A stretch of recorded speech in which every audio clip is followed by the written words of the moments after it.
Anyway, you need people of intelligence on this sort of mission. Quest. Thank you. All right, now we're moving on to part 2, which is in a couple different sections in your handout. Make sure you're following along on the handout. We're in the part labeled Mission, and we're going to figure out a few more advanced techniques for measuring volume and grams. Not super sophisticated, but important, because there are some limitations to what we can do with these instruments. We need to make sure that we know how to get around those. So we start with a graduated cylinder with 5 milliliters. I took the time to carefully measure exactly 5 milliliters of water. And what we want to do is find the mass of the water in there. Oh, I'll bring a balance in. It's booting itself up, calibrating itself. We'll make sure that it's perfectly zeroed, and we'll put this on the balance. Once again, the little star comes on telling us it's done. If it fluctuates after that, you don't have to worry about it. Just take the measurement and go with it.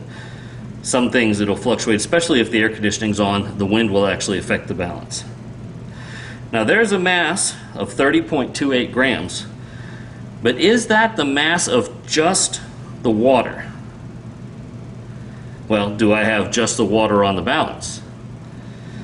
30.28 grams is the mass of the water and the graduated cylinder that it's in.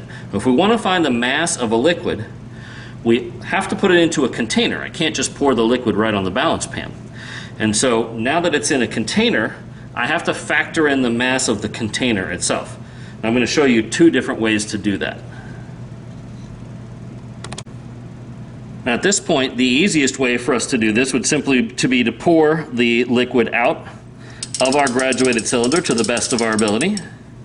Probably should dry it off, but I'm not going to take the extra time for that right now. And we'll find the mass of the container without the water. 25.50. Okay, so now I know the mass of the container, it's right there, and I know the mass of the container with water in it. What do you need to do to find the mass of just the water? Put your answer into your lab report. Notice that it fluctuated there. That's fine. After the little star comes on, you can keep the measurement that was there. When the star came on, you don't have to worry about fluctuations. Now let me show you a second method that is even better for finding out the mass of just the water with the empty cylinder on here. And again, it would be better if this were dry. I'm going to hit the 0 button. But now what I've done is I have told the balance to zero out the mass of this container. The graduated cylinder's mass has now been accounted for. And so now all I have to do is add the water back in. 4.75 or 74. I didn't see exactly when the star came on. And notice again, a little bit of fluctuation there, but whatever number's there when the little asterisk shows, that is the mass. Now notice that in this process, when I poured the water out of the graduated cylinder, some of it is stuck to the inside of this container right here, which means this is not a perfect measurement. We should have done that from the beginning. So take that into account when you're considering your measurements. Nonetheless, record everything in your lab handout. All right, next we're going to talk about finding the volume of an irregular solid. All right, so I have a piece of zinc right here, and the first thing we're going to do is find its mass, and then as I put it on the balance pan, which I will make sure to 0, then you can also take a look at the shape of this piece of zinc. All right, so there's our mass. It looked like it was 2.13 when the asterisk came on. Now it's registering 2.14.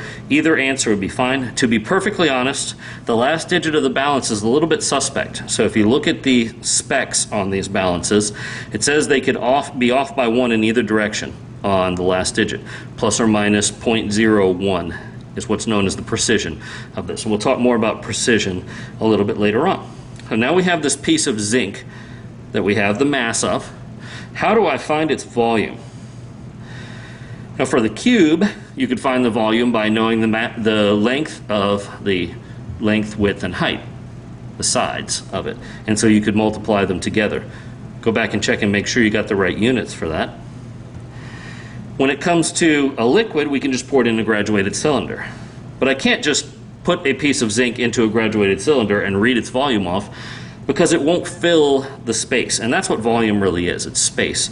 The zinc won't spread out and fill the space in the cylinder. There is something else that we can do.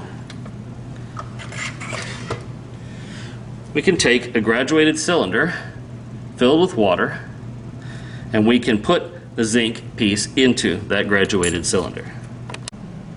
All right, so we go back to a level perspective to be able to accurately read the volume on the graduated cylinder. This is the volume of just the water that's in there. Record that volume to the best of your ability. And then we're going to add the piece of zinc to it. And when I add it, it displaces some of the water, just like adding you to a bathtub and the water level rises. But now we have a new volume. Record the new volume of the water in the graduated cylinder. You have two volumes of water, one before you added the zinc and one after. Or if you want to think of it this way, you have the volume of the water only, and then you have the volume of the water plus the zinc. What do you need to do to get the volume of the zinc? Record your final answer in your lab handout. Before we move on to the final section of the lab, one note, you have some analysis questions at this point. So after you finish the part labeled mission, there's analysis, involves a little bit of calculation, and there's also a hypothesis. So you get to make your first hypothesis. Remember, a hypothesis should be a statement, not a question, and it should be predictive. And make sure you know what you're going to do in the next section and predict the outcome of it. So answer the analysis questions and answer the hypothesis now. Come on back for the final part of the lab when you're done. All right, here we are for the final portion of the lab, known as your quest. The goal here is to find out if the ratio of the mass to the volume of water is consistent or constant over multiple samples. We're going to be using this to find the mass, and of course we're going to be using it to read the volume as well. So this serves double purpose for us. But as we learned last time, in order to accurately find the mass of the water by itself, first we must know the mass of the cylinder. 25.75 or 76 grams. And that is the mass of the graduated cylinder by itself. I'm going to zero the balance to that number, and we're going to keep it that way. Now notice when I take this off, we'll go to negative 25.75 because it's missing its zeroed mass. All right, so I'm going to add water to the graduated cylinder, and I'm going to go to a volume of 3 milliliters.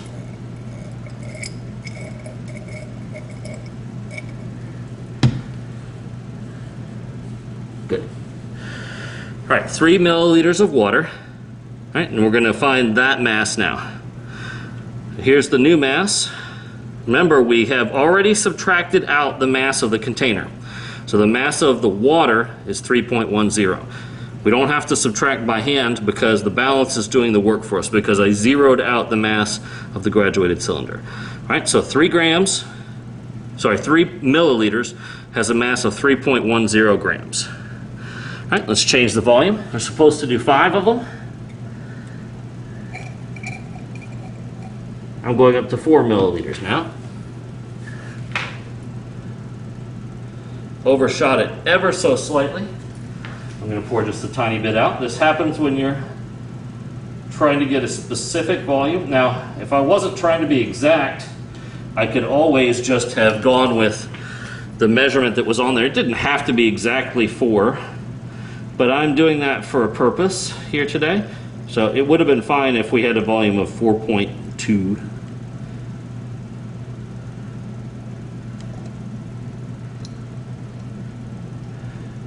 There we go. Better, 4 milliliters. All right, our volume of 4 milliliters, and now the mass of 4 milliliters. We get 4.18. Now you're going to be asked later on to come up with some possible sources of error in this lab, because that's what we do in the conclusion section of a lab. We'll be discussing that together in class on Tuesday. So pay close attention to what's going on here and see if you can come up with a sure possible source of error. In other words, something that's definitely happening that could sway the outcome of this. And I can think of at least two that are going on here. All right, next volume, we're going to go to 6 milliliters. We've already done 5 milliliters. So for the sake of variety, I'll go to 6 for my third measurement.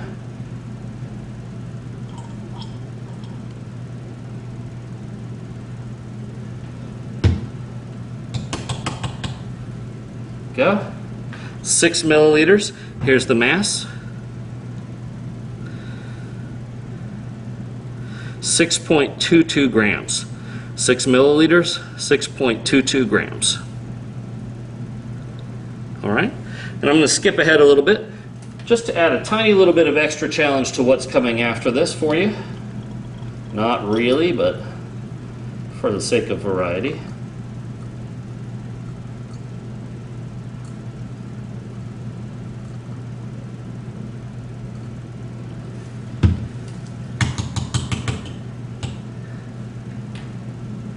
All right, 8 milliliters now. So I skipped over 7, went to 8. So we've done 3, 4, 6, and now 8.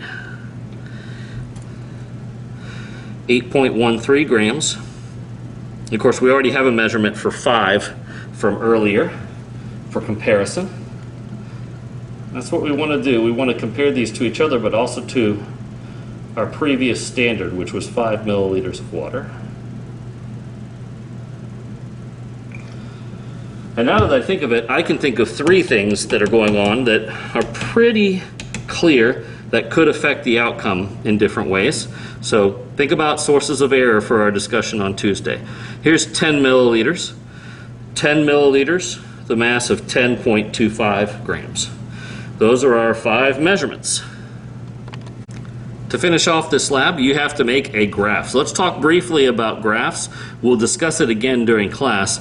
But how do you make and insert a graph in your lab reports? Again, there are a couple of ways that you can do this. If you know how to graph in graphing software, like Excel, for example, Microsoft Excel or something similar, and you know how to import that into a Word file, by all means, go ahead and do that. Just make sure you're very careful, because sometimes Excel and other graphing software do screwy things when it comes to labeling the axes, labeling the data points, etc. Make sure your graph is clean, that the axes are correct, the marks are even, and that everything is labeled clearly and simply. Now, if you prefer, you can make a graph by hand, and then you can just address it the same way we said earlier when we talked about turning in handwritten work for the lab to Canvas. You can take a picture of your graph and insert it into a Word file. So even if you've typed all of your work in a Word file so far, in the handout file, for example, you could now take a picture of a hand-drawn graph and then insert that picture into your Word file. And then when you're done, you can upload the file. You could also take a picture of your graph and upload that graph separately, although I find that less palatable. As we go forward, I do prefer that you turn in one single file to me when it comes to your lab reports. All right? And so the goal would be either to type everything into Word and embed or insert your graph in there using the handout file, or if you want to write everything out by hand, take pictures of all of your handwritten work and then insert those into a Word file. Turn in the Word file on Canvas. Whichever way you choose to go about it, you need to upload your file to Canvas before class on Tuesday. We're going to discuss the results and add a little bit to what we discussed on Tuesday in our Zoom session. See you then.